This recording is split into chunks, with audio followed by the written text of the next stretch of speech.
Monsieur le Président de la communauté d'agglomération de Tarbes, Monsieur le maire de Tarbes, cher Gérard Trémège, bonjour.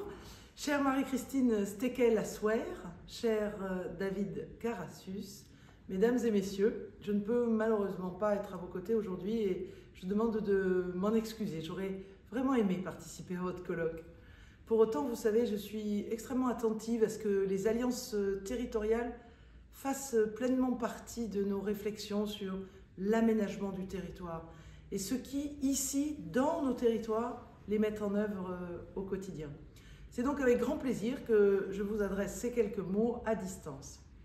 Le sujet qui vous a mobilisé aujourd'hui est fondamental pour l'avenir des territoires, en particulier les plus ruraux. Les concepts d'alliance, de coopération territoriale ou de gouvernance territoriale enrichissent les débats sur le développement local et l'aménagement du territoire.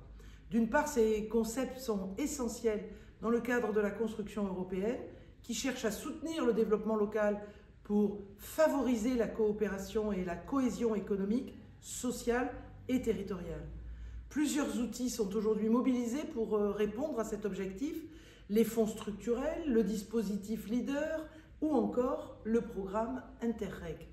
En effet, avec une très grande constance, les institutions européennes mettent en avant, comme vous, ce besoin d'améliorer la gouvernance, la coopération locale, comme une des conditions indispensables au développement et à la cohésion. Et j'y suis personnellement profondément attachée. D'autre part, d'un point de vue strictement national cette fois, les stratégies de coopération locale sont activement soutenues par l'État. Elles demeurent cependant un sujet récurrent de débat, voire de tension dans un pays historiquement construit autour des communes et du rôle central du maire. Il est donc de notre responsabilité collective de rendre tous les échelons et toutes les méthodes de gouvernance plus compréhensibles, plus transparentes et plus efficaces pour nos concitoyens. La plupart des programmes de l'Agence nationale de cohésion des territoires, de l'ANCT, vont dans ce sens et nous pouvons constater les dynamiques que cela a permis de mettre en place dans les territoires, notamment avec la mise en place des contrats de relance et de transition écologique, les CRTE.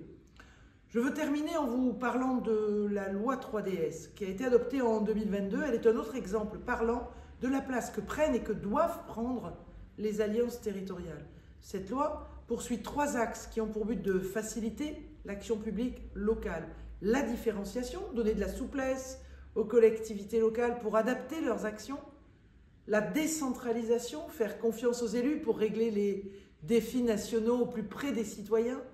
Et la déconcentration des services de l'État, rapprocher l'État du terrain pour soutenir au plus près les collectivités. Donc différenciation, décentralisation, déconcentration. Cette loi permet ainsi aux établissements publics de coopération intercommunale, on les connaît bien, les EPCI, les intercos, à fiscalité propre, de déléguer toute ou partie de leurs compétences au département ou à la région.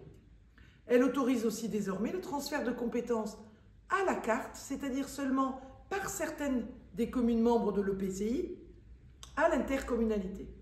La loi 3DS codifie même dans le Code général des collectivités territoriales la différenciation territoriale comme l'une des composantes du principe de libre administration des collectivités locales.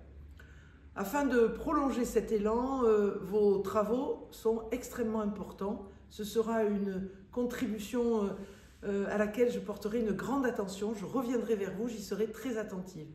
Merci et à très bientôt.